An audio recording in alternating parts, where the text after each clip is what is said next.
మా latest videos కోసం మా ఈ తెలుగు న్యూస్ ఛానల్ సబ్స్క్రైబ్ చేసి గంట సింబల్ యాక్టివేట్ చేసుకోండి. ఈరోజే సోమవారం అష్టమి, కాలభైరవ అష్టమి. ఈరోజు మీరు ఏం చేసినా చేయకపోయినా రాత్రి 12 లోపు ఈ కథలు వింటే చాలు, ఈ వీడియో చూస్తే చాలు, 1 గంటలో మీ జీవితం మారిపోతుంది. మీరు అపర కుబేరులుగా మారిపోతారు. మీ కష్టాలన్నీ కూడా పోతాయి. వద్దన్న ఐశ్వర్యం వస్తుంది. అపార ధనయోగం కలుగుతుంది. మిమ్మల్ని అదృష్టం వరిస్తుంది. సృష్టి ఆవిర్భావం జరిగిన తర్వాత బ్రహ్మదేవుడు శివకేశవులను చూసి ఇలా అంటాడు: నేనే పరబ్రహ్మ స్వరూపిడిని, నేనే సృష్టికర్తను, మీరిద్దరూ నా ఆజ్ఞ ప్రకారం నడుచుకోవాలి అంటాడు.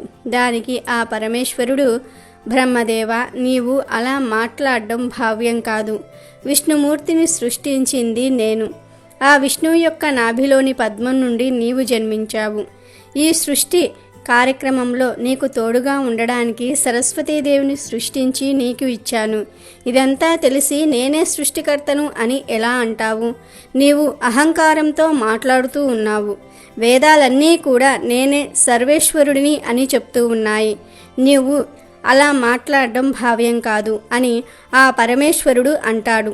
దానికి బ్రహ్మదేవుడు, నీవు ఏమన్నా అనుకో, కానీ నేనే ఈ సృష్టికి ఆధారం అంటాడు. ఇక శివుడు వేదాలను పిలిచి, ఓ వేదములారా, త్రిమూర్తులలో మీరు ఎవరిని పరబ్రహ్మగా స్తుతిస్తున్నారో తెలపండి అని వేదాలను అడుగుతాడు పరమేశ్వరుడు. దానికి ఋగ్వేదం ఇలా అంటుంది: సర్వ జగత్తుకు ఆధారమైన వాడు పరమేశ్వరుడు. పరబ్రహ్మ ఆ మహాశివుడే తప్ప మరెవ్వరూ కాదు అంటుంది. ఆ తర్వాత యజుర్వేదం ఇలా అంటుంది: యజ్ఞ యాగాదులు, ధాన్యము, యోగము అన్నీ కూడా ఈశ్వరుడే అని చెప్తుంది. ఆ తర్వాత సామవేదం ఇలా అంటుంది: అన్ని కర్మలకు ప్రేరకుడు శివుడు. మనం చేసే కర్మల ఫలాలను మనకిచ్చేది శివుడు. శివుడు కానిది ఏది ఈ చతుర్దశ భువనాలలో లేదు అంటుంది. తర్వాత అధర్వణ వేదం ఇలా అంటుంది: దేవతలకు మానవులకు కూడా శాంతి సౌఖ్యాలు ప్రసాదించేవాడు శివుడు. అన్ని దుఃఖాలను పోగొట్టేవాడు శివుడు. తరింపచేసేవాడు ఆ శివుడు. ఈ సృష్టిలో అన్ని పనులు శివుని సంకల్పానుసారమే జరుగుతూ ఉన్నాయి. శివాజ్ఞ లేనిదే చీమైనా కుట్టదు. శివనామం, శివస్వరూపం మంగళప్రదమైనవి. మంగళ రూపిణి అయిన పార్వతీదేవికి అర్ధ శరీరాన్ని ఇచ్చినవాడు శివుడు. అటువంటి మహాశివుణ్ణి పూజించటం శుభప్రదం అని అంటుంది. ఆ విధంగా వేదాలన్నీ కూడా చెప్పేది ఏమిటి అంటే ఆ 4 వేదములు ముక్త కంఠంతో ఇలా చెప్తాయి: ఓంకార రూపం శివుడు. 4 వేదములకు మూల పురుషుడు శివుడు. ఈ జగత్తంతా కూడా ఆయన సంకల్పానుసారమే పుట్టి పెరుగుతుంది. శివనామమే శివనాధారం, ముక్తికి మార్గం. చతుర్వద పురుషార్థ ప్రధాత ఈశ్వరుడే తప్ప మరెవ్వరూ కాదు అని చెప్పాయి. వేదాలు ఇంతగా చెప్పినా బ్రహ్మ వినలేదు. నేనే పరబ్రహ్మను, సృష్టికర్తను అని మొండిగా చెప్పాడు. దానితో ఆ మహాశివుడికి కోపం వచ్చింది. శివుడు రౌద్రమూర్తి అయి ఒక్కసారిగా హూంకరించాడు. ఆ హూంకారం నుండి భయంకరమైన రూపం కలిగిన ఒక పెద్ద శరీరం పుట్టి శివుని ఎదుట నిలుచుంది. అది ఆకాశమంత ఎత్తు ఉంది. 4 చేతులు ఉన్నాయి, 3 కన్నులు ఉన్నాయి. చేతుల యందు శూలము, గద, డమురకం, పుర్రె ధరించి ఉన్నాడు. పాముని జంధ్యముగా ధరించి ఉన్నాడు. అతను డమురకం మ్రోగించాడు. ఆ శబ్దానికి భూమి, ఆకాశం, అష్టదిక్కులు దద్దరిల్లాయి. ఆ శబ్దానికి అతను చిందులు తొక్కాడు. దానితో భూమి కంపించింది. అతని శరీరం పచ్చ కర్పూరంలాగా వెలుగుతుంది. ఆ భయంకర పెద్ద ఆకారం మహాశివుడికి నమస్కరించి, స్వామి, ఏమి ఆజ్ఞ అన్నాడు. అప్పుడు ఆ మహాశివుడు అతనితో, బ్రహ్మదేవుడు తమోగుణ ప్రభావం వలన వేదాలను ధిక్కరిస్తున్నాడు, అతని క్షమించు అంటాడు. ఆ భయంకర ఆకారం కలిగిన వాడు తన చిటికిన వేలి గోటితో బ్రహ్మదేవుని శిరస్సు ఒకటి తుంచివేశాడు. ఆ శిరస్సు వెళ్ళి తూర్పు దిక్కుగా పడింది. అదే బ్రహ్మ కపాలం. దానితో బ్రహ్మదేవుడికి తమోగుణం ప్రభావం తొలగి గర్వం అణిగిపోయింది. శివుని హుంకారం నుండి పుట్టాడు కాబట్టి ఆ ఆకారం ఎంతో భయంకరంగా ఉంది. ఆ ఆకారానికి ఆ మహాశివుడు కాలభైరవుడు అని పేరు పెట్టాడు. అప్పుడు ఆ మహాశివుడు కాలభైరవుని చూసి, కుమారా, బ్రహ్మ శిరస్సు ఖండించావు కాబట్టి నీకు బ్రహ్మహత్యా దోషం అంటింది. ఈ కపాలం నీ వెంటే ఉంటుంది. నీవు కపాలిక వ్రతం అవలంబించి క్షేత్రాలన్నీ కూడా దర్శిస్తూ చివరికి కాశీపట్టణం చేరు. నీవు కాశీపట్టణ చేరంగానే బ్రహ్మహత్య పాతకం నీ కనుల ముందే భస్మం అయిపోతుంది. ఆ తర్వాత నువ్వు కాశీక్షేత్రంలో క్షేత్రపాలకుడిగా ఉంటూ నన్ను సేవించుకుంటూ ఉండు అంటాడు ఆ పరమేశ్వరుడు. ఇక బ్రహ్మహత్య పాతకమైన కపాలము వికృత రూపంతో ఎర్రటి బట్టలు ధరించి ఎర్రని కన్నులతో నిక్క బొడుచుకున్న వెంట్రుకలతో కాలభైరవుని సమీపించింది. ఇక భైరవుడు వేగంగా కదిలి వెళ్ళిపోయాడు. బ్రహ్మహత్యా పాతకం కూడా అతని వెనకాలే వెళ్ళింది. ఈ విధంగా కాలభైరవుడు క్షేత్రాలన్నీ కూడా తిరిగి చివరకు కాశీపట్టణం చేరాడు. కాలభైరవుడు కాశీపట్టణం చేరగానే ఆ కపాలం భగ్గున మండిపోయింది. ఇక కాలభైరవుడు గంగా స్నానం చేయగానే అతని శరీరం ధవల కాంతులతో మిలమిల మెరిసిపోతూ ఉంది. ఆ తర్వాత కాలభైరవుడు శివుని ఆజ్ఞ ప్రకారం కాశీ క్షేత్రానికి క్షేత్రపాలకుడిగా ఉంటూ భక్తులచే పూజలు అందుకుంటూ ఉన్నాడు. కాబట్టి కాలభైరవుని జన్మ రహస్యం గురించి శివపురాణంలో వివరించిన ఈ కథను కాలభైరవ అష్టమి రోజు చదివినా విన్నా చెప్పినా జన్మల పాపాలు పోయి కోటి జన్మల పుణ్యం వస్తుంది. ఎటువంటి పాపమైనా సరే, బ్రహ్మహత్య పాపమైనా సరే, ఎటువంటి పాపమైనా సరే తొలగిపోయి కోటి జన్మల పుణ్యంతో పాటు ఐశ్వర్యం సిద్ధిస్తుంది. ఒకానొకప్పుడు దేవగిరి అనే పట్టణంలో సుధర్ముడు అనబడే గొప్ప శివభక్తుడు ఉండేవాడు. అతడు త్రికాల సంధ్యావందనం అలవాటైనవాడు. నిరంతరం శివార్చనకు అలవాటు పడిన మనస్సు ఉన్నవాడు. భగవంతుని యందు మనస్సు రమించటం చేత తనకిది ఉన్నదని కానీ తనకిది లేదని కానీ ఎన్నడూ భావన చేయనివాడు. తనకు ఒకటి లేకపోవటం కూడా ఈశ్వరానుగ్రహమే అని అనుకోగలిగినటువంటి సంపన్నత కలిగిన హృదయం ఉన్నవాడు. ఆయన భార్య పేరు సుదేహ. ఆమె మహాసౌశీల్యవతి. భర్తను ధర్మమునందు నిరంతరము అనువర్తించే స్వభావం కలిగిన తల్లి. చాలా కాలం వీరిద్దరికీ బిడ్డలు కలగలేదు. దాంతో ఆమె చాలా బాధపడింది. ఆమె బాధ చూసి ఆయన ఆమెతో, ఏమిటి నీ వెర్రి? ఎవరు ఎవరికి తల్లిదండ్రులు? ఎవరు ఎవరికి బిడ్డలు? ఎవరి స్వార్థం వారిది. అటువంటి బిడ్డల కోసం ఎందుకు నీకు ఈ అలజడి? నువ్వు నీ దృష్టిని ఈశ్వరుని యందు పెట్టు తరిస్తావు. నీతో పాటు నేను కూడా తరిస్తాను. ఈ బిడ్డలు సంసారం మనం తరించడానికి ప్రతిబంధకములు. మరో ఆలోచన లేకుండా ఈశ్వరుని యందు మనస్సు పెట్టు అని చెప్పాడు. ఆ మాటలు విన్న తర్వాత ఆవిడ తన మనస్సును సర్దుకుంది. ఒకసారి సుదేహ పొరుగింటికి వెళ్ళింది. ఆ సందర్భంలో స్త్రీల మధ్య ఏదో వాదులాట వచ్చింది. సుదేహ తనకు తెలిసిన ఒక మంచి మాట చెప్పగా ఆ పక్కన ఆవిడ చెప్పడానికి నీకున్న యోగ్యత ఏమిటి అని అనేసింది. ఆమె మాటలకు సుదేహ చాలా బాధపడింది. భర్త దగ్గరకు వెళ్ళి జరిగిందంతా కూడా చెప్పింది.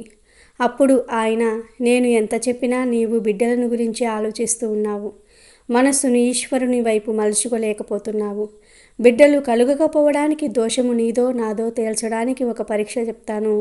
ఈ విషయమును ఈశ్వరునే అడుగుతాను అని చెప్పాడు. ఆవిడికి చెప్పకుండా ఒక పరీక్ష పెట్టాడు. 2 పూలదండలు తెచ్చి భగవంతుని పాదముల దగ్గర పెట్టాడు. 2 పూలదండలు పెట్టి ఆయన శివునికి ఒక విజ్ఞాపన చేశాడు. ఒకవేళ నాయందు బిడ్డలు పుట్టడానికి దోషం ఉండి ఉంటే ఆవిడ ఈ దండ ముట్టుకుంటుంది. మాకు అదృష్టం రాసిపెట్టి ఉంటే ఆవిడ ఆ దండ ముట్టుకుంటుంది అని ఈశ్వర నీ సంకల్పమును మాకు చెప్పు అని దండలు అక్కడ పెట్టి భార్యతో, ఈ దండలలో ఒకదానిని ముట్టుకో అన్నాడు. ఆయన ఏ దండ ముట్టుకుంటే పిల్లలు పుడతారని సంకల్పం చేశాడో దానిని విడిచిపెట్టి 2వ దండను తీసింది సుదేహ. ఆయన ఇక తమ ఇద్దరికీ సంతానం కలగదు అని, ఇక సంతానం గురించి తనను ప్రశ్నించవద్దు అని ఈశ్వరుని యందు మనస్సు పెట్టుకోవాల్సిందని చెప్పాడు. ఆవిడ అలా వీల్లేదని, నాకు కొడుకు పుట్టకపోయినా బాధలేదు, కానీ అమ్మ అని పిలిపించుకోవడానికి మీరు మరొక వివాహం చేసుకోండి. ఆమె వలన మీకు సంతానం కలుగుతారు కదా. వాళ్ళు నన్ను అమ్మ అని పిలిస్తే చాలని చెప్పింది. అప్పుడు సుధర్ముడు, ఈ పని నువ్వు చెప్పినంత తేలిక కాదు. ఇది ఒకనాడు నీ యందు పెనుభూతమే కూర్చుంటుంది. నేను పెళ్లి చేసుకోను అన్నాడు. దాంతో సుదేహ చచ్చిపోతాను అన్నంత అట్టహాసం చేసింది. ఇక ఆవిడ మాట కాదనలేక ఆవిడ చెల్లెల్ని వివాహం చేసుకున్నాడు సుధర్ముడు. ఆమె పేరు గృష్ట. పెళ్ళయ్యాక సంతోషంగా కాలం గడుస్తోంది. గృష్టకు ఒక లక్షణం ఉండేది. ఏది ఇంట్లో జరిగినా ముందు దానిని అక్కకు చెప్పేది. భర్త కూడా పెద్ద భార్యను గౌరవించి మసులుతున్నాడు. గృష్ట ప్రతిరోజు 101 పార్థవ లింగములకు అర్చన చేసేది. పూజైన తర్వాత 101 లింగాలను తీసి ఒక సరోవరంలో కలుపుతూ ఉండేది. ఇలా 3 సంవత్సరములు ఆరాధన చేసింది. ఆవిడ చేసిన శివపూజ వలన ఆయనకు నాన్న అనిపించుకోగల అదృష్టం కలిగింది. 3 సంవత్సరములలో ఆవిడ దాదాపు 1,00,000 శివలింగములకు పూజ చేసింది. తదుపరి ఆమె గర్భమును ధరించినది. అంత పాపం ఇంత అర్చనతో విరిగిపోయింది. ఆవిడ 3 సంవత్సరముల తర్వాత గర్భం ధరించి పండులాంటి మగపిల్లవాడిని కన్నది. ఇంట్లో అందరూ సంతోషంగా ఉంటున్నారు. నెమ్మదిగా ఆ పిల్లవాడు పెద్దవాడు అవుతూ ఉన్నాడు. యుక్త వయస్సు వచ్చింది. వానికి వివాహం చేశారు. వీలైతే సుదేహను గౌరవంగా చూశారు గాని వియ్యాలవారు మాత్రం పిల్లవాడిని సొంత తల్లి ఎవరైతే ఉన్నదో ఆవిడకు పెద్దపీట వేశారు. దానితో సుదేహలో కక్ష కలిగింది. అసూయ ప్రబలింది. అసూయ ప్రబలడానికి ఇది హేతువైంది. ఒక కొడుకు ఉండటమే తన చెల్లెలు అంత ఆదరణ పొందడానికి కారణమని తలచి ఆ కొడుకే లేకపోతే ఇంత ఆనందంతో ఉన్న తన చెల్లెలు కళ్ళ వెంట నీటిధారలు కారుతూ ఉండగా గుండెలు బాదుకుని ఏడిస్తే తప్ప తన అగ్ని చల్లారదని భావించింది. ఒకరోజు కొడుకు కోడలు శయనించి ఉన్నారు. ఆ సమయంలో తన భార్యతో నిద్రపోతున్న పిల్లవాడిని గదిలోనికి వెళ్ళి ఒక కత్తితో ఆ పిల్లవాడిని పొడిచి చంపి శరీరమును ముక్కలుగా చేసి మూట కట్టి ఆ మూటను తీసుకుని వెళ్ళి తన చెల్లెలు రోజు శివలింగములను కలిపే సరోవరంలో పారవేసింది. ధర్ముడు తెల్లవారుజామునే నిద్రలేచి సంధ్యావందనం చేసుకుని ధ్యానం చేసుకునేందుకు నదీ తీరమునకు వెళ్ళబోయాడు. ఆవిడ 101 లింగములకు అర్చన చేస్తోంది. కోడలు నిద్రలేచి చూసింది. తన వంటి మీద పక్క బట్టల మీద నెత్తురు ఉన్నది. నెత్తురు చూసి ఆమె గొల్లుమని ఏడుస్తోంది. సుదేహ గబగబా లోపలికి వెళ్ళి చూసి అయ్యో కొడుకు పోయాడమ్మా అని ఈవిడ కూడా ఏడుస్తూ గృష్ట ఏడవదే అని చూస్తోంది. గృష్ట మామూలుగా శివార్చన చేస్తోంది. ఆవిడ ఎవడు బిడ్డను ఇచ్చాడో వాడు ఆ బిడ్డకు రక్షకుడు, వాడిని ఆయన రక్షిస్తాడు అని శివలింగములకు పూజ చేసి తదుపరి ఆ పూజ చేసిన శివలింగములను నీటిలో కలపడానికి నది వద్దకు వెళ్ళి చూసేసరికి కొడుకు శరీర భాగములు ఆ నీటి మీద తేలుతూ కనబడ్డాయి. చిత్రం ఏమిటి అంటే ఆమె ఏమీ అనలేదు. ఈ దృశ్యమును చూసి శివుడు భరించలేక పిల్లవాడిని బ్రతికించాడు. అది విచిత్రం. వెంటనే పిల్లవాడు అమ్మా అమ్మా అంటూ వచ్చి పెద్దమ్మ చంపి పడవేస్తే నీ పూజకు శివుడు మెచ్చి నన్ను బ్రతికించాడని చెప్పాడు. అప్పుడు ఆవిడ నాయన తల్లి అయిన పెద్దమ్మను అలా అనకూడదు. నువ్వు మాట్లాడినది తప్పు. నిన్ను కాపాడిన వాడు మహాకాలుడు. ఆయన్నే తీసుకువెళ్ళగలడు, బ్రతికించగలడు. ముక్కంటి స్వామి నన్ను రక్షించాడు. ఆయన రక్షణ ఉన్నంతకాలం ఎవ్వరూ ఏమీ చేయలేరని ఎవరి మీద కోప్పడకుండా ఇంట్లోకి వెళ్ళిపోతుంది. అది కూడా శివుడు తట్టుకోలేక 3 కన్నులతో త్రిశూలం పట్టుకుని గృష్ట ఈ త్రిశూలంతో నీ అక్కను పొడి చేస్తాను అని అంటే ఆవిడ ఎందుకు అని అడిగింది. ఈశ్వరుడు తెల్లబోయాడు. ఎందుకేమిటి, ఆవిడే నీ కొడుకును చంపివేసిందని చెప్పాడు. దానికి కృష్ణ కాబట్టే నీవు ఎంత ఉదారుడవో లోకానికి తెలిసింది అన్నది. ఎవరు చంపారో లోకానికి తెలిస్తే ఎంత, తెలియకపోతే ఎంత. నిన్ను నమ్మిన వారికి నాశనం లేదని లోకమునకు తెలుసు. ఈశ్వర నీ పాదముల యందు భక్తిని నాకు కృప చెయ్యి. మా అక్క వలన కదా నాకు కొడుకు కలిగాడు. మా అక్క వలన కదా నాకు నీ యందు పూనిక కలిగింది. ఈ ఔదార్యంను అలా అనుగ్రహించు అన్నది. ఆమె మాటలకు త్రిశూలం పట్టుకున్న అంతటి శివుడు చేష్టలుడిగి నిలబడి సరే నేను నీకు కనబడ్డాను గనుక అదేని ఒక కోరిక కోరమని అన్నాడు. అప్పుడు ఆమె అయితే ఒకటి అడుగుతాను. ఏ నీటిలో పడిపోయిన పిల్లవాడిని రక్షించావో, ఏ నీటిలో రోజు 101 లింగములు తీసుకువచ్చి కలిపానో ఆ నీటిలోనే నీవు జ్యోతిర్లింగంగా వెలుగు. నీ దగ్గరకు వచ్చి నమస్కరించిన వాళ్ళందరినీ ఇలాగే కాపాడు అన్నది. దానికి శివుడు తప్పకుండా అలాగే చేస్తాను. ఈ కోరిక మేరకు ఈ ప్రదేశంలోనే జ్యోతిర్లింగంగా ఉంటాను. నీ పేరు మీద గృష్ణేశ్వరుడు అనే పేరుతో వెలుస్తాను. నీవు గొప్ప భక్తురాలవు. ఇక్కడకు వచ్చినప్పుడు అందరూ నిన్ను తలుచుకోవాలి. ఒక్కసారి నీ చరిత్ర జ్ఞాపకం చేసుకోవాలి. ఈశ్వరుడి ఔదార్యం గృష్ట వలన గుర్తు రావాలి. నా ఔదార్యం ప్రకటితం కవ్వడానికి కారణం నువ్వు. నిన్ను తలుచుకుని నన్ను తలుచుకోవాలి. నా పేరు ఈశ్వరుడు కాదు, గృష్ణేశ్వరుడు అని గృష్ణేశ్వరుడే అక్కడ వేశాడు. పిమ్మట శివుడు, కృష్ణ, 101 తరాలు నీ వంశంలో చెప్పుకోదగిన మహాభక్తులైనటువంటి వారు కుమారులుగా జన్మిస్తూ ఉంటారు. అలా నీకు వరం ఇస్తున్నాను. మీ అక్కకు గల దుర్బుద్ధిని తీసివేసి ఆమెకు సద్బుద్ధిని ఇచ్చేశాను. ఆమె ఈ వేళ నుంచి నాకు మహాభక్తురాలైపోతుంది అన్నాడు. వీటన్నిటినీ గృష్ట అడగలేదు. ఆమె భక్తితో నమ్మి నిలబడినందుకు ఆమెకు అన్ని వరములను ఇచ్చాడు శివుడు. ఈశ్వరుడిని నమ్మిన వారికి ఎన్నడూ లోటు ఉండదు. కాలభైరవుడు క్షేత్రపాలకుడిగా ఉన్న కాశీ మహత్యంలోని ఈ కథను ఈరోజు వింటే సకల శుభాలు కలుగుతాయి. ఒక ఊరిలో ఒక పేద కుటుంబం జీవిస్తూ ఉండేది. ఆ ఇంట్లో వారందరూ కూడా ధార్మికులు, దైవభక్తి కలవారు. ఆ ఇంట్లో ఒక చిన్న పిల్లవాడు ఉండేవాడు. వయసులో చిన్నవాడైన భక్తిలో మాత్రం అందరికీ ఆదర్శంగా ఉండేవాడు. తనకు ఆటల యందు అస్సలు ఆపేక్ష ఉండేది కాదు. ఒకసారి ఆ పిల్లవాడు తన తాతగారితో కలిసి ఒక సత్సంగానికి వెళ్ళాడు. అక్కడ ఒక సాధువు కాశీ గురించి చెప్పిన ప్రవచనం ఈ పిల్లవాడు విన్నాడు. ఆ ప్రవచనం విన్న తర్వాత ఆ పసితనంలోనే ఆ పిల్లవాడికి కాశీ దర్శించుకోవాలనే కోరిక మనసులో దృఢంగా నాటుకుంది. ఎలా వెళ్ళాలో తెలియదు. అతని ఇంట్లో వారు కూడా ఎన్నడూ కాశీకి వెళ్ళలేదు. తను అందరినీ కాశీ గురించి అడుగుతూ ఉండేవాడు. ఇలా ఉండగా ఒక రోజు పెద్ద వర్షం పడుతూ ఉండగా ఒక పిడుగుపాటు తగిలి తన ఇంట్లోని వారంతా కాలగతి చెందారు. అప్పుడు ఆ పిల్లవాడు ఇంట్లో లేకపోవటం వలన తానొక్కడే బ్రతికాడు. తన కుటుంబమంతా కూడా చనిపోవటంతో ఆ పిల్లవాడు ఒక్కడే అనాథలాగా మిగిలిపోయాడు. ఆ చిన్నవాడు రోజు తన వాళ్లను తలుచుకుంటూ ధారాపాతంగా ఏడుస్తూ ఉండేవాడు. ఆ పిల్లవాణ్ణి చూసి ఆ ఊరి వారంతా బాధపడేవారే కానీ ఓదార్చలేకపోయేవారు. అప్పుడు అతని ఊరికి ముందు ప్రవచనం చెప్పిన ఆ సాధువు మళ్ళీ వచ్చాడు. ఆ సాధువు ఈ అబ్బాయి దగ్గరకు వచ్చి, ఎందుకు అనవసరంగా బాధపడుతూ కాలాన్నంతా వృధా చేసుకుంటున్నావు? ఏ బంధము శాశ్వతం కాదు నాయనా.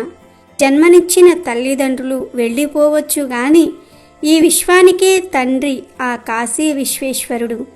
అతనే మన తండ్రి. అతను అనాథనాథుడు. అతను ఉండగా ఎవ్వరూ అనాథలు కారు. ఆయన్నే ధ్యానిస్తూ ఉండు, నిన్ను సదా రక్షిస్తూ ఉంటాడు అని చెప్పి వెళ్ళిపోయాడు. ఆ సాధువు మాటలతో సేద తీరి తన దుఃఖాన్ని మరిచి మళ్ళీ కాశీ విశ్వేశ్వరునిపై తన దృష్టి నిలిపాడు ఆ పిల్లవాడు. అప్పుడు ఆ పిల్లోడు ఒక గుడిసె కట్టుకొని కాశీ విశ్వనాథుడే తన తల్లి తండ్రి అని, వాళ్ళ దగ్గరకు వెళ్ళటమే జీవిత ధ్యేయమని నమ్మి ఎంతో శ్రమించసాగాడు. చదువు లేదు, ఏ పని చేత కాదు. ఇది వరకు పనిచేసిన అనుభవం కూడా లేకపోవటం వలన ఒక చోట ఒక పనిలో చేరాడు. తను కాశీకి వెళ్ళలేదు గనుక కాశీని దర్శించుకొని వచ్చిన వారిని కాశీ గురించి అడిగేవాడు. కాశీకి వెళ్ళడానికి ఎంత ఖర్చవుతుందో తెలుసుకుని తన సంపాదనలో కాస్త దాచాలని నిర్ణయించుకున్నాడు. రోజు 3 పూటలా భోంచేయడానికి కూడా తన సంపాదన సరిపోయేది కాదు. అయినా తను వాటిల్లోనే సగం దాచి కాశీకి చేరాలని నిర్ణయించుకున్నాడు. అక్కడి విశ్వనాథుణ్ణి, విశాలాక్షి అమ్మవారిని, అన్నపూర్ణాదేవిని, డుండీ గణపతిని, కాలభైరవ స్వామిని తన మనసులోనే ఊహించుకుంటూ ప్రతిరోజు స్నానం చేసేటప్పుడు గంగమ్మలో స్నానం చేసే భాగ్యం ఎప్పుడు కలుగుతుందో అనుకుంటూ, అన్నం తినేటప్పుడు అన్నపూర్ణ చేతి వంట తినే మహాభాగ్యం ఎప్పుడు కలుగుతుందో అనుకుంటూ నిరంతరం కాశీ ఆలోచనతోనే గడుపుతూ ఉండేవాడు. అలా ఆ పిల్లవాడు పెరిగి పెద్దవాడయ్యాడు. ఆ అబ్బాయిని అందరూ శివశర్మ అని పిలిచేవారు. ఒకరోజు శివశర్మ తాను 20 సంవత్సరాలు ఎంతో కష్టపడి పొదుపు చేసి దాచుకున్న డబ్బులతో రేపే కాశీకి వెళదాము అనుకుని ఆనందంతో నిద్రపోయాడు. రాత్రికి రాత్రే అతని ఇంట్లో ఒక దొంగ తను దాచుకున్న డబ్బు దోచుకుని పోయాడు. ఉదయం లేచి కాశీయాత్రకు బయలుదేరుదాం అనుకుంటూ ఉండగా తను దాచుకున్న డబ్బు కనిపించలేదు. వేసిన గొల్లెం వేసినట్లే ఉంది. డబ్బు ఎలా పోయిందో అనుకుంటూ గుడిసంతా ప్రతి అంగుళం వెతికాడు, కానీ డబ్బు కనిపించలేదు. ఇక అతని బాధకు అంతే లేదు. తన ఆశలన్నీ అడియాసలయ్యాయని, శరీరంతో విశ్వేశ్వర్ని కలవలేను గనుక చనిపోయి అయినా సరే ఆ విశ్వేశ్వర్ని కలవాలని అనుకున్నాడు శివశర్మ. వెంటనే వెళ్ళి ఒక బావిలో దూకాడు. మునిగిపోతూ స్పృహ కోల్పోయాడు. తనకు స్పృహ వచ్చేసరికి ఒక గట్టు మీద ఒక ఆవిడ ఒడిలో పడుకుని ఉన్నాడు. ఆవిడ ఎవరో తెలియదు, ఎక్కడ ఉన్నాడో తెలియదు. ఆవిడ అతన్ని ఒక చోటుకు తీసుకుని వెళ్ళింది. అక్కడ ఒకతను ధ్యానంలో కూర్చుని ఉన్నాడు. అతను అప్పుడే ధ్యానం ముగిసి కళ్ళు తెరిచి ఈ కుర్రవాణ్ణి చూశాడు. అతని ఒళ్ళంతా భస్మం రాసుకొని జుట్టంతా ఎర్రగా ఉంది. జడలు కట్టిన జుట్టుతో ఉన్న అతన్ని చూస్తే శివశర్మకు తెలియని భక్తిభావం కలిగింది. వెంటనే స్వామి మీరెవరు అని అడగాలనుకున్నాడు. కానీ అతనికి నోటమాట రావటం లేదు. అలా కాసేపు తదేక దృష్టితో చూస్తూ ఉండగా అతని హృదయంలో అనిర్వచనీయమైన ఆనందం కలిగింది. మనసు నెమ్మదించి స్వస్థత పొందింది. కళ్ళు మూతలు పడుతూ ధ్యానస్థుడయ్యాడు. అలా ఎంతసేపు ధ్యానంలో ఉండిపోయాడో కూడా తెలియదు. నిదానంగా ధ్యానం నుండి బాహ్య స్మృతిలోకి రాగానే ఆ సాధువును గుర్తుపట్టాడు. తను చిన్నప్పుడు ఇంట్లో వారి గురించి బాధపడుతూ ఉండగా తన మనసును మార్చి విశ్వనాథుని వైపుకు త్రిప్పింది ఈ సాధువే అని జ్ఞాపకానికి వచ్చింది శివశర్మకు. 20 ఏళ్ల క్రితం చూసిన ఆ సాధువును మళ్ళీ కలిసినందుకు పట్టరాని ఆనందం కలిగి, ఎవరి ప్రేరణ వలన తన మనస్సు భగవంతుని వైపు తిరిగిందో, ఎవరిని దర్శించటం వలన మనసు ప్రశాంతత పొందుతుందో ఆయన్ని మళ్ళీ చూడగలిగాను.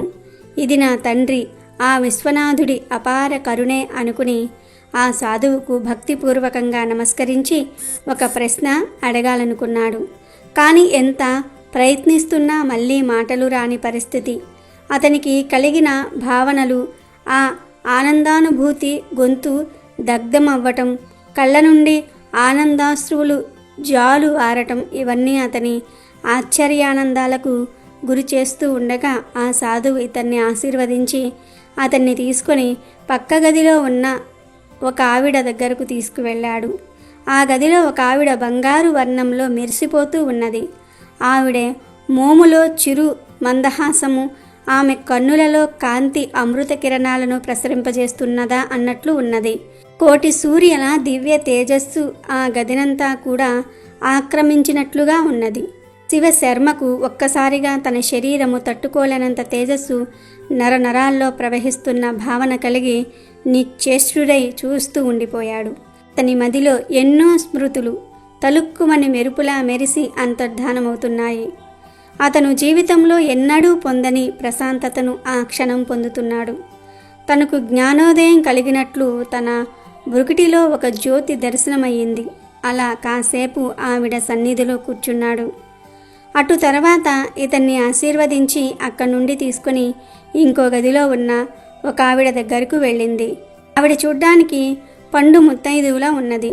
ఎర్రటి బొట్టు, తలనిండా కనకాంబరం పువ్వులు, ఎర్రటి అంచు ఉన్న తెల్లటి చీర కాసిపోసి కట్టుకుని కూర్చుని ఉన్నది. ఇతన్ని చూస్తూనే ఆవిడ రా నాయనా అంటూ నవ్వుతూ పలకరించింది. అంతే, ఒక్కసారిగా శివశర్మ 5-6 ఏళ్ల పసిబాలుడిలా మారిపోయాడు. ఆ పిల్లవాణ్ణి దగ్గరకు తీసుకుని తన ఒడిలో కూర్చోబెట్టుకుని ఒక తీయటి పదార్థం తినిపిస్తున్నది ఆమె. అటువంటి పదార్థం తన జీవితంలో తినలేదు. ఇక తర్వాత ఆమె కడుపు నిండా తిన్న తర్వాత ఆ పసివాడికి జోలపాడి నిద్రపుచ్చింది. శివశర్మ నిద్రలేచేసరికి తన పక్కనే ఒకతను కూర్చుని ఉన్నాడు. అతని చుట్టూ పెద్ద పెద్ద కుక్కలు అతన్నే చూస్తూ కూర్చుని ఉన్నాయి. అతని రూపు చూడడానికి భయంకరంగా ఉన్న తన ముఖములో చిరునవ్వు ఇతన్ని విశేషంగా ఆకర్షించింది. ఆ వ్యక్తి శివశర్మతో ఇలా అన్నాడు: కుక్క ఒక విశిష్టమైన జంతువు, విశ్వాసానికి ప్రతీక. తన వారు ఆపదలో ఉంటే ప్రాణాన్ని కూడా లెక్క చేయకుండా ఎంత పెద్ద శత్రువునైనా సరే పోరాడుతుంది. అటువంటి జీవికి ఆహారం పెడితే శత్రుబాధలు ఉండవు అని చెప్పాడు. తర్వాత అతన్ని తీసుకుని ఒక చిన్న గున్న ఏనుగు దగ్గరకు వెళ్ళాడు. ఆ ఏనుగు శివశర్మను చూస్తూనే ఆనందంతో గెంతుతూ దాన్ని తొండంతో తన మీద కూర్చుండబెట్టుకుని ఆ నగరమంతా కూడా ఉత్సాహంగా తిరిగింది. ఆ నగరాన్ని అతను అంతకు ముందు ఎన్నడూ చూడలేదు. అని అణువణువున పవిత్రతతో భాసిస్తోంది. ఎంత చూసినా తనివి తీరటం లేదు. అలా తిరిగి తిరిగి ఇద్దరూ మళ్ళీ ఆ పెద్దావిడ దగ్గరకు తిరిగి చేరుకున్నారు. ఆవిడ ఇద్దరికీ కడుపు నింపి సేద తీర్చింది. మళ్ళీ తనకు మంచి నిద్ర పట్టేసింది. అప్పుడు అతనికి ఒక కల వచ్చింది. ఆ కలలో తను చూసిన వారంతా మళ్ళీ కనిపించారు. ఆ సాధువు అతనితో, నువ్వు నన్ను ఏదో అడగాలనుకుంటున్నావు కదా, ఏమిటో ఇప్పుడు అడుగు అన్నాడు. ఆ కుర్రవాడు, స్వామి, చిన్నప్పుడు మా ఊరిలో నా దుఃఖాన్ని పోగొట్టి విశ్వనాథుని వైపు నా మనస్సు త్రిప్పిన ఆ సాధువు మీరే. మీ వల్లనే నేను ప్రేరణ పొంది సర్వేంద్రియములు నా తండ్రి వైపు నిలపగలిగాను. మిమ్మల్ని మళ్ళీ ఇన్ని సంవత్సరాలకు కలవటం ఎంతో ఆనందంగా ఉన్నది. ఇక్కడ నాకు కలుగుతున్న అనుభూతులను మాటల్లో వర్ణించలేను. నేను చూస్తుందంతా కూడా కళ నిజమా అనే భ్రమ నాకు కలుగుతుంది. కానీ నేనెక్కడ ఉన్నాను, ఇక్కడకు ఎలా వచ్చాను, మీరంతా ఎవరు అని ప్రశ్నించాడు. అందుచేత నన్ను ఇంతలా ఆదరిస్తూ ఉన్నారు. మీ అందరి ఆదరణ పొందడానికి నేను చేసుకున్న పుణ్యమేమిటి అని అడిగాడు. అప్పుడు ఆ సాధువు ఇలా చెప్పాడు. నిన్ను బావిలో మునిగిపోతూ ఉండగా కాపాడిన ఆవిడ గంగమ్మ. నువ్వు ఇన్నేళ్ళు చూడాలని పరితపించిన ఆ విశ్వనాథుణ్ణి నేనే. బంగారు వర్ణంలో మెరిసిపోతున్న ఆవిడే విశాలాక్షీదేవి. నీకు కడుపు నిండా అన్నం పెట్టిన పెద్ద ముత్తైదువ అన్నపూర్ణాదేవి. కుక్కలను ఆడిస్తూ కనిపించిన అతనే కాలభైరవుడు. నిన్ను తన మీద కూర్చోబెట్టుకుని తిరిగిన గున్న ఏనుగే మా డుండి గణపతి. నువ్వు చూసిన నగరమే ఇన్నేళ్ళు నువ్వు కలలు కన్నా పరమ పవిత్ర కాశీ నగరమని వివరించి, ఇప్పుడు నీ కోరిక నెరవేరిందా అని అడిగాడు.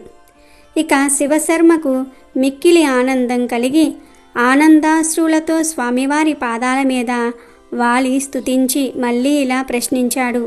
తండ్రి, నాకు చిన్నప్పుడు కనిపించింది. దిశా నిర్దేశం చేసి కాశీని చేరుకొని ఇక్కడ కొలువై ఉన్న నిన్ను సేవించమని చెప్పావు. నీ ఆజ్ఞను శిరోధార్యంగా భావించి కష్టసుఖాలను లక్ష్యపెట్టక ఇన్ని సంవత్సరాలు ఎన్ని కష్టాలు ఎదురైనా నీ నామస్మరణ వీడలేదు. అయినా నేను కాశీకి అనుకున్న విధంగా ఎందుకు రాలేకపోయాను అని అడిగాడు. అప్పుడు స్వామివారు ఇలా అన్నారు. నాయనా, అంతకంటే ముందు నీ పూర్వజన్మ వృత్తాంతం తెలుసుకోవాలి. నీవు పూర్వజన్మలో ప్రస్తుతం నువ్వు పనిచేస్తున్న జమీందారు ఇంట్లోనే 2 తరాలకు ముందు జన్మించావు. నీకు ఎంత సంపద ఉన్నప్పటికీ దాన ధర్మాలు చేసి ఎరుగవు. పరమ లోభివి. ధనమందు నీకు మిక్కిలి పేరాస ఉండేది. నీ దగ్గర పనిచేస్తున్న వారికి సమయానికి జీతము ఇచ్చేవాడివి కావు. ఇలా నీకు 80 సంవత్సరాలు వచ్చేంత వరకు ధనమందు ఆశ పోలేదు. అప్పుడు మీ ఊరికి ఒక యోగి వచ్చాడు. నీ అదృష్టవశాత్తు నువ్వు ఆయన సత్సంగానికి వెళ్ళావు. ఆయన మాటల్లోనే వేదాంతానికి ఆకర్షితుడివైనావు. నీ ప్రవర్తనలో పరివర్తన వచ్చింది. ఆ యోగికి శిష్యుడివైనావు. పేదలకు దానాలు చేసి ఆ యోగితో కలిసి కాశీకి ప్రయాణమైనావు. కానీ నీ వయసు సహకరించక మార్గమధ్యలోనే కాలం చేశావు. నీ చివరి క్షణాల్లో కాశీకి వెళ్ళాలని అనుకోవటం వల్ల ఒక సత్పురుషునికి భోజనం పెట్టుట వల్ల విశేష పుణ్యఫలం లభించింది. కానీ అంతకు ముందు చేసిన పాపకర్మలు కూడా నువ్వు అనుభవించక తప్పదు గనుక అదే ఊరిలో ఒక నిరుపేదగా జన్మించి పసి వయసులోనే అనాథవు అయ్యావు. 80 సంవత్సరాలు అందరినీ బాధపెట్టినందుకు అందులో 4వ వంతు అనగా 20 సంవత్సరాలు మాత్రమే నువ్వు కష్టపడ్డావు. ప్రతి క్షణం నా గురించి తపించినందువల్ల నేడు నీకు మా అందరి దర్శన భాగ్యం కలిగింది. నువ్వు కాశీకి రావాలని ప్రయాణ ఖర్చుల కోసమే దాచిన డబ్బును దాచుకున్నది నేనే అన్నాడు ఆ మహాదేవుడు.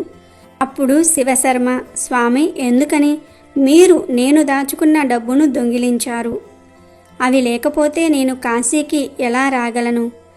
ఏమి మీ ఆట అని అడిగాడు. అప్పుడు విశ్వనాథుడు ఇలా అన్నాడు. నేను దొంగిలించినది నీ డబ్బును కాదు, నీ కర్మను మాత్రమే. నీ కర్మలకు ప్రతిఫలం ఆ ధనం. కనుక ఆ కర్మలనే నేను దోచుకున్నాను. అవి లేక నీవు కాశీకి ఎలా రాగలవు అనే కదా నీ సందేహం. చెప్తాను విను. పరీక్షించకుండా దేని విలువ బయటపడదు. నన్ను నమ్మిన ప్రతి భక్తుణ్ణి మొదట పరీక్షిస్తాను. అప్పుడే తన స్థాయి ఏమిటో అందరికీ తెలిసి ఆదర్శనీయుడు, పూజ్యనీయుడు, అనుసరించుటకు యోగ్యుడు అవుతాడు. నీవు తీవ్ర మనస్తాపానికి గురై దేహత్యాగం చేసి నన్ను చేరుకుందాం అనుకున్నావు. కానీ ఆత్మహత్యా దోషం మళ్ళీ జన్మాంతరాలను కట్టి కుడిపేస్తుంది. ఆ దోషం నీకు అంటకుండా కాపాడవలసిన కర్తవ్యం నాదే. అందుకే నిన్ను గంగమ్మ రక్షించింది.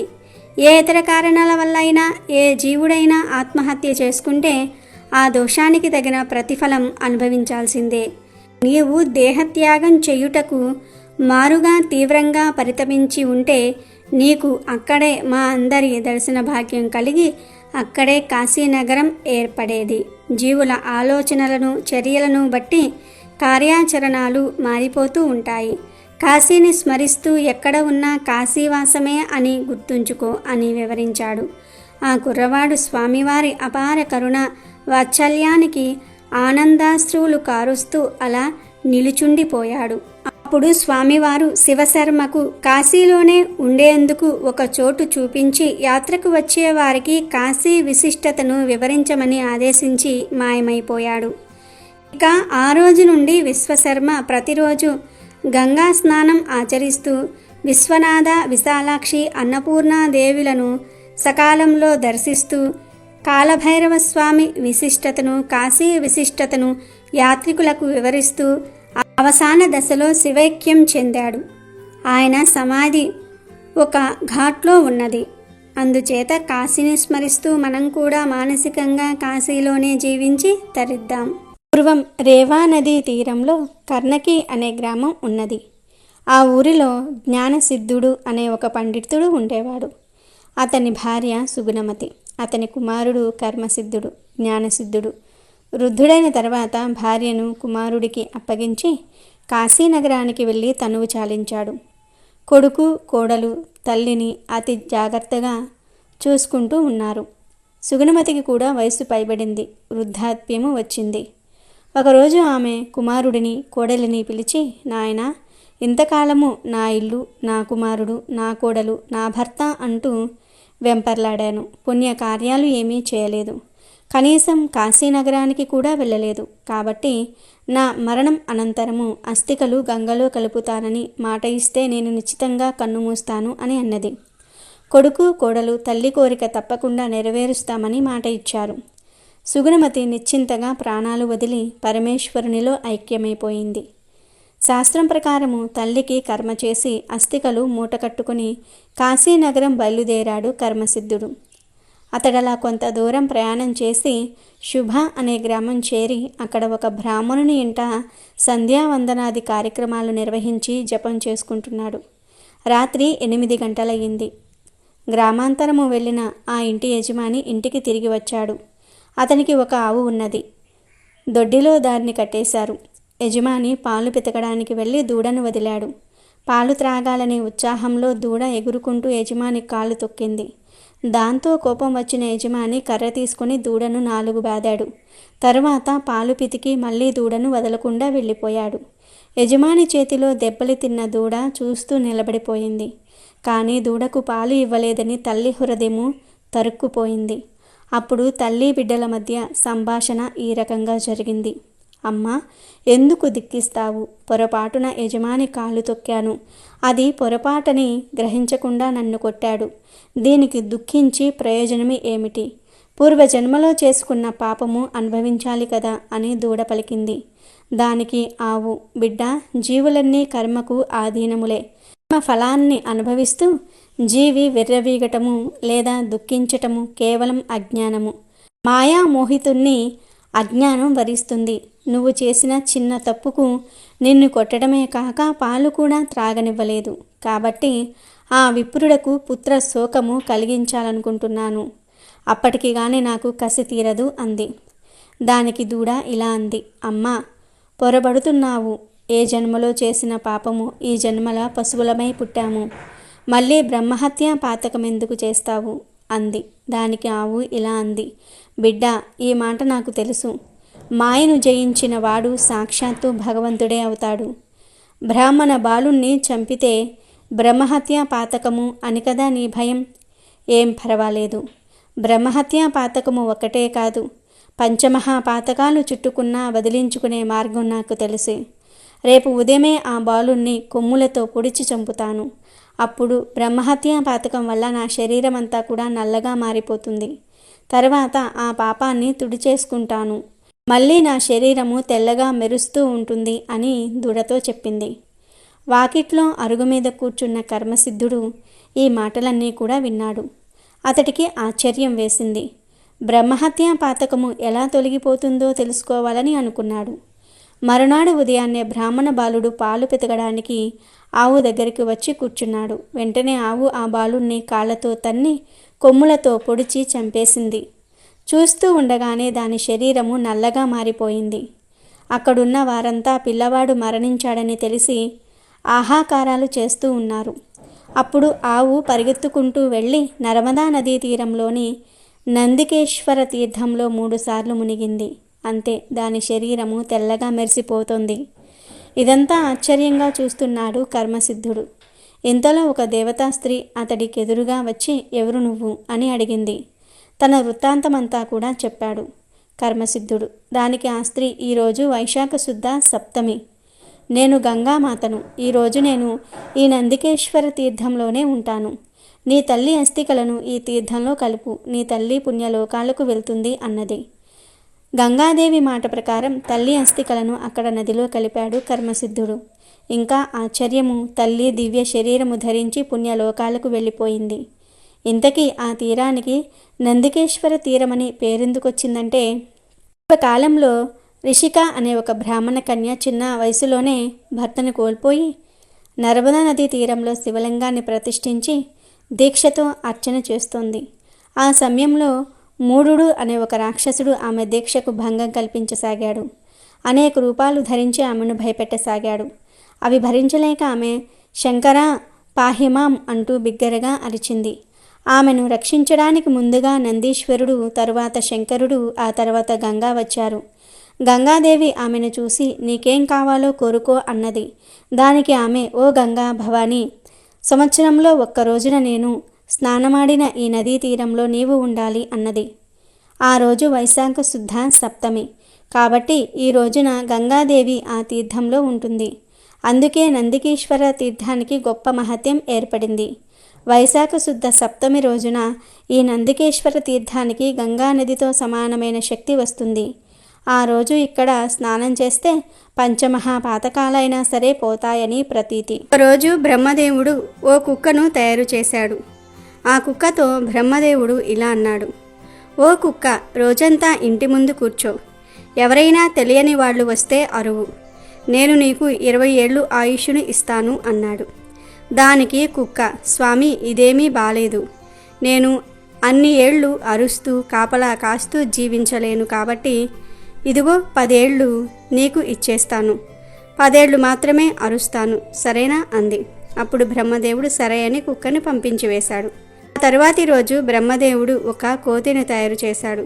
అప్పుడు బ్రహ్మదేవుడు కోతితో, నీ కోతి చేష్టలు చేస్తూ జనాల్ని సంతోషపరచు.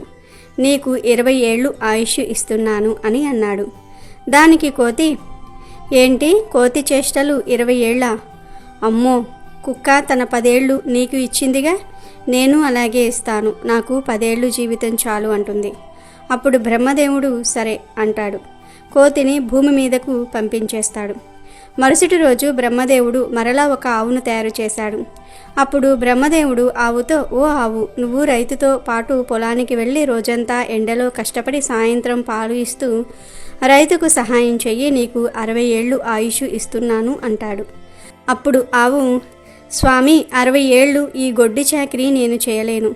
నాకు కూడా 20 ఏళ్ళు ఇచ్చి మిగతా 40 ఏళ్ళు నువ్వే తీసుకో అంటుంది. దానికి బ్రహ్మదేవుడు సరే అని ఆవును భూమి మీదకి పంపించి వేస్తాడు. ఇక తర్వాత రోజు బ్రహ్మదేవుడు మనిషిని తయారు చేశాడు. మనిషిని తయారు చేసిన తర్వాత బ్రహ్మదేవుడు మనిషితో, ఓ మనిషి, తిను, తాగు, ఆడుకో, పెళ్లి చేసుకో, నీ జీవితాన్ని ఆనందించు, నేను నీకు 20 ఏళ్ళు ఆయుష్ను ఇస్తున్నాను అంటాడు. అప్పుడు మనిషి, ఏంటి స్వామి 20 ఏళ్ళేనా? చూడు, నా 20 ఏళ్లతో పాటు ఆవు నీకు ఇచ్చిన 40, కోతి మరియు కుక్క తిరిగి ఇచ్చిన 10 మొత్తం 80 కావాలి అన్నాడు అత్యాశతో. అప్పుడు బ్రహ్మదేవుడు సరే అని మనిషిని కూడా భూమి మీదకి పంపించేశాడు. అలా మనిషి 80 ఏళ్ళు ఆయుర్దాయాన్ని పొందాడు. అందుకే మొదట 20 ఏళ్ళు మనిషి తింటున్నాడు, నిద్రపోతున్నాడు, ఆడుకుంటున్నాడు, ఆనందిస్తున్నాడు. తరువాత 40 ఏళ్ళు ఆవు చేస్తున్నట్లు తన కుటుంబానికి సహాయం చేయడానికి గొడ్డి చాకిరీ చేస్తున్నాడు. తర్వాత 10 ఏళ్ళు కోతి చేష్టలు చేస్తూ తన మనవళ్ళు మనవరాళ్లను నవ్విస్తూ ఉన్నాడు. ఆ తర్వాత 10 ఏళ్ళు ఇంటి ముందు కూర్చుని వచ్చే పోయే వాళ్ల మీద అరుస్తూ ఉంటాడు. కాబట్టి ఈరోజు రాత్రి 12 లోపు ఈ వీడియో చూస్తే చాలు, ఈ కథలు వింటే చాలు. గంటలో అపర కుబేరులుగా మారిపోతారు. మీకు ఉన్న కష్టాలన్నీ కూడా పోతాయి, జన్మజన్మల పాపాలు పోతాయి, కోటి జన్మల పుణ్యం వస్తుంది, పట్టిందల్లా బంగారం అవుతుంది, కాశీ యాత్రకు వెళ్ళి వచ్చినంత పుణ్యం వస్తుంది. ఇక మీకు అన్ని శుభాలే జరుగుతాయి. అమెజాన్లో బెస్ట్ డిస్కౌంట్స్ కోసం వీడియో డిస్క్రిప్షన్లో లింకు ఉంది, చూడండి. అలాగే మా టెలిగ్రామ్ ఛానల్ సబ్స్క్రైబ్ చేసుకోండి.